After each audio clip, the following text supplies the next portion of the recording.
So yun, no. Ang napakaganda dito kasi well maintained ang kanilang lugar. Sobrang green. Green talaga. So ayan. Babalik na tayo doon. So hindi tayo makapag-vlog doon masyado kasi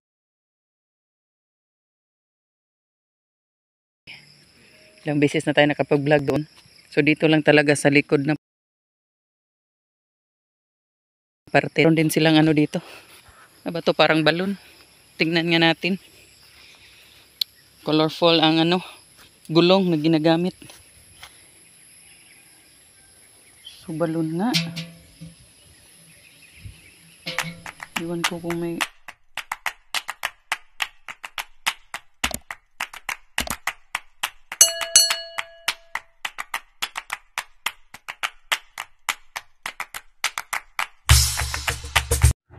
So what's up mga kalanog, ayan, nandito tayo sa Nelsas Agritourism Park, ayan. Dito nga ay may mga pananim sila, ito, may mahabang sili o siling haba. May function room din sila dito, no? Multi-purpose na function hall pala.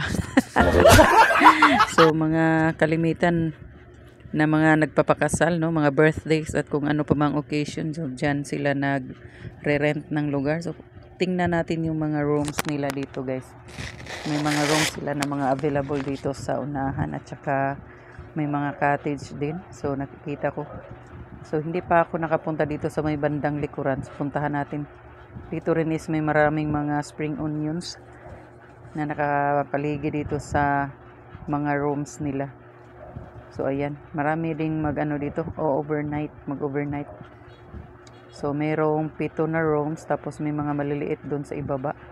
So ayan yung mga rooms nila. Ito matagal na to, pero yung sa unahan na 3 medyo bago pa yan. Meron ding pwede kang akyat-akyat dyan. Pwede ka rin dyan.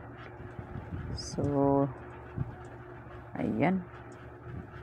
At ilang beses na nga ako nakapasok dito sa Nelsas mga kalanog, pero ngayon lang talaga ako nakapunta dito sa may bandang likuran, kaya hindi ko alam na may mga magagandang tanawin din pala dito, no? Tapos may mga magandang mga bulaklak at mga rooms na maliliit.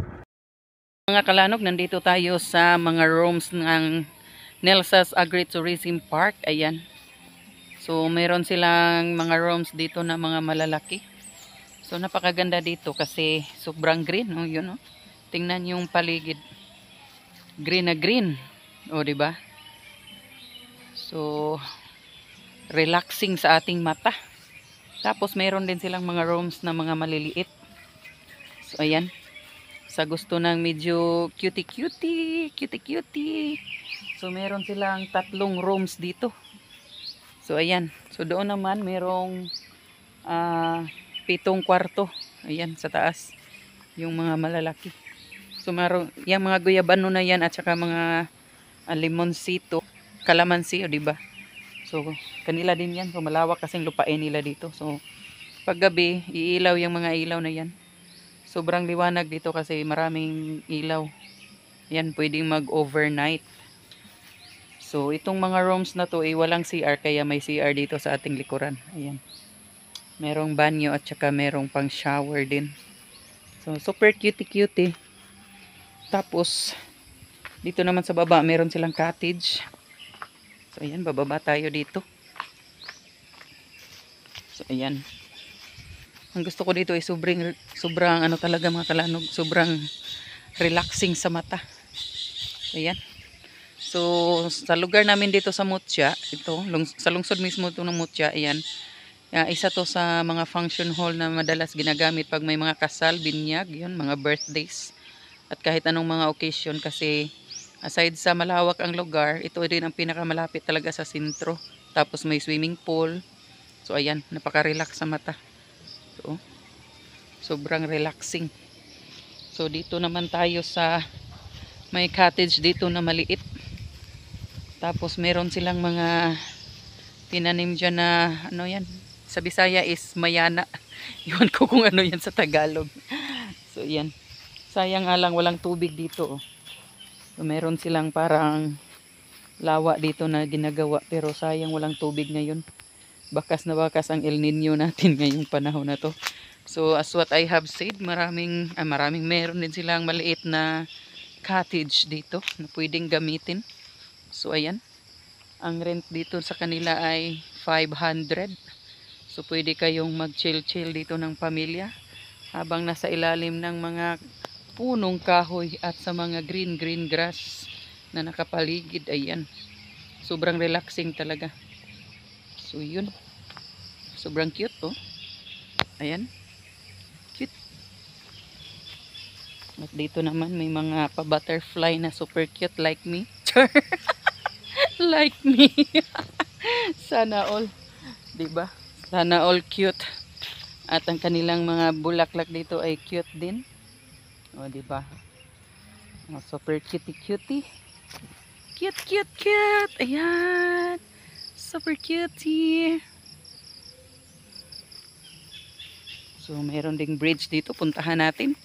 Ang kanilang London Bridge of Hope. Char. At ayan ang ating diwata dyan. Nagpicture. Ang ating magandang diwata. Sayang no, walang tubig. So, ayan. Ayan, tatawid na tayo sa bridge. London Bridge. Sayang oh. Bakas na bakas ang El Nino dito. Ayan oh. Walang katubig-tubig. Sakay ko na nino. Huwag na itubig dayon. Sakay na adere na isda. Super cute ang kanilang bridge. Pa-picture ka? Picture lang ta kabi. Ayun naman na. Nakapicture ah? Ako rin video. Oh. Dito din may ano din. May bridge din, o diba? Super cute. Ayan. So, sa paligid ng maraming saging at mga kahoy, ayan. So, napakalinis kasi well maintain ang kanilang lugar. So, sobrang linis. Yan o, kita mo naman yan. Sinusunog talaga ang mga damo. So, ayan. Sobrang cute nito.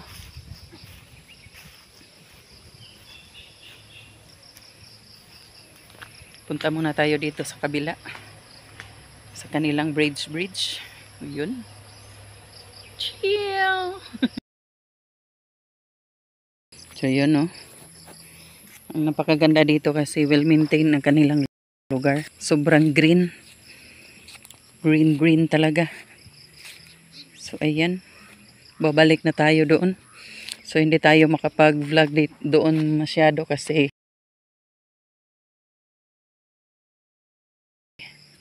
ilang beses na tayo nakapag-vlog doon. So dito lang talaga sa likod na parte. Meron din silang ano dito. Aba to parang balon. Tingnan nga natin. Colorful ang ano, gulong na ginagamit. So, balon nga.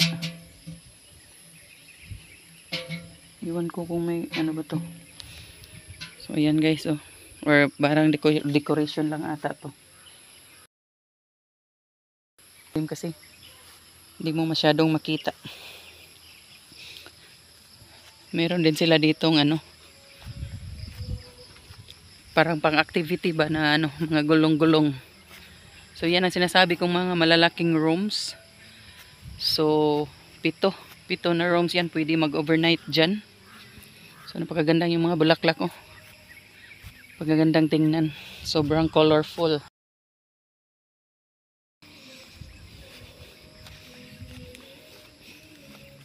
Tinawag na tayo ng ating driver kasi hapon na. Ano, mag-alas 6 na pala. Uwi pa kami ng Dipolog mga kalanog. So, ayan ang lugar. Tapos ito, pang-activity, oh. So, ganyan. Go explore, connect with nature. Yan.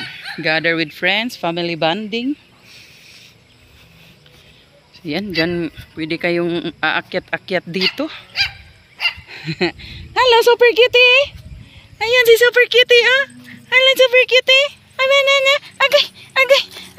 Super friendly na dog. Ayan, oh. Kahit ngayon lang natin nakikilala siya, pero super cutie talaga siya. Ayan, nakipaglaro. Yun, oh. Pagkakiyata kayo eh. Jesus. Oh, super friendly niya. Oh. Agay. gikapoy nimo, ako Yan, gikapoy. posing-posing. Ako gikapoy ana. Ay, anam di kamera ning usa dito. Mas maayo pa nagkuha ng iya. Picture muna kami dito. Pero yung iba naming makasamahan umalis na. Magtindog ta?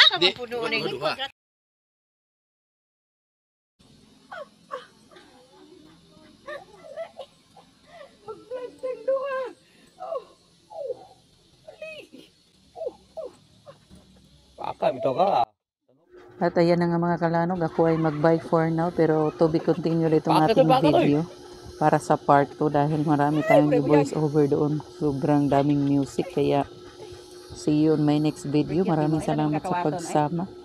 Bye bye. Ingat ang lahat. Mana? Kapoy na ko.